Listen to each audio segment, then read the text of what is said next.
Danger है। Now same exercise 5.2. इसमें क्या दिया हुआ है? AB is parallel to CD and CD is parallel to EF. We have to, and also it is given that y ratio z equal to 3:7.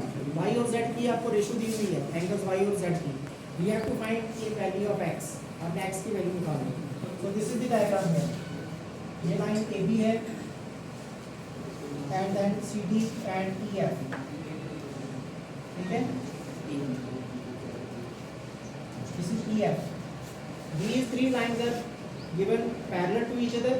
AB is parallel to CD, CD is parallel to EF. That means AB is also parallel to EF. ठीक है? And ये आपको transversal दी हुई है. This angle is X, this angle is Y, and this angle is given to be Z. We have to find out the value of X. अब देखो यहाँ ध्यान से देखो. अब इसमें सबसे पहले आप गिवन पे क्या लिखेंगे? That AB is parallel to CD and CD is parallel to EF. What we have to find? क्या निकालना है? एंगल X निकालना है. ये पूछो ना उसको. और इसमें y रेशो z वो दिया हुआ है. That is important. y ratio z क्या दिया है? 3:7. एंगल y और एंगल z की जो रेशो है that is given to be 3:7. तो एंगल y को हम लेट कर लेंगे 3a एंड एंगल z को लेट कर लेंगे 7a. ठीक है? So proof write down. Proof में क्या लिखेंगे आप? Since angle y ratio angle z is given to be 3:7, therefore that angle y equal to 3a and angle z equal to 7a. ठीक है? ये हमने सपोज कर दिया. अब देखो ध्यान से, ये एंगल जो है एंगल y इस एंगल के इक्वल होगा, वर्टिकली अपोजिट एंगल्स. इस एंगल को हम नाम दे देते हैं 1. ठीक है? तो हम लिख सकते हैं यहाँ पे now angle y equals to angle 1. क्या रीजन है इसका? बोलो. वर्टिकली, हाँ वर्टिकली अपोजिट एंगल. ठीक है? अब एंगल 1 की वैल्यू क्या आ गई? बोलो. एंगल y कितना दिया है आपको? 3a. इसका मतलब एंगल 1 कितना आ गया आपका? 3a. समझ आ गया आपको? क्लियर? अब इसमें एक और कंसेप्ट मैं इसमें अप्लाई करने जा रहा हूँ. आपको पता है CD is parallel to EF and this is transversal, and there is one result that if the lines are parallel then the sum of the interior angles is supplementary on the same side of transversal. मतलब ये जो angle 1 और angle z है ये एक side पे है ना ट्रांसवर्सल पे, और ये इंटीरियर एंगल्स हैं, तो इनका सम कितना होगा?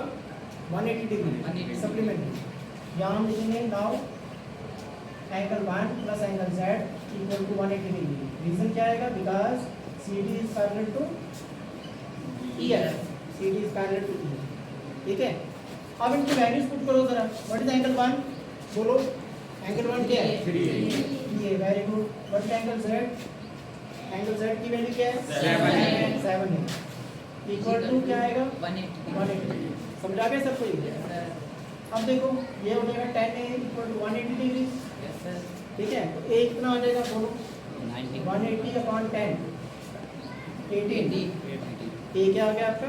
18. अगर a निकल गया इसका मतलब एंगल y भी निकलेगा और एंगल z भी निकल जाएगा. so therefore एंगल y क्या आएगा? 3a. तो 3 into 18 that is equal to 54. And angle z क्या आएगा? बोलो. z क्या है? 7a. तो 7 into a that is equal to how much? कितना आ जाएगा ये? 126. ठीक है? तो एंगल y और z निकल गया. अब देखो ध्यान से, हमने निकालना है क्या? We have to find out the value of x. Angle y already निकला है ना एंगल y. अब देखो ये दो लाइंस पैरेलल हैं. these two lines are parallel, AB and CD, and this is transversal. Again angle, interior angles on the same side of transversal is supplementary. Angle y plus angle x plus angle y is also equal to 180 degree. तो वहाँ से हमारा angle x निकले. ठीक है? Now see here again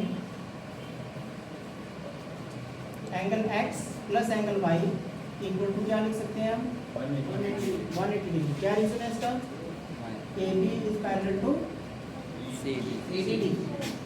सो अब इसमें value put करो, एंगल एक्स का ऐसे रहेगा, एंगल वाई कितना निकाला हमने 54, ये हो जाएगा 180 डिग्री।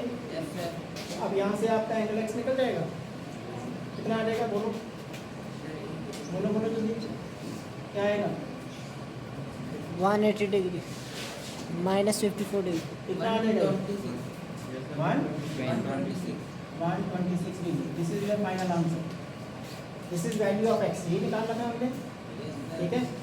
कोई डाउट है इसमें आपको? चलो ठीक है, करो उसको नो।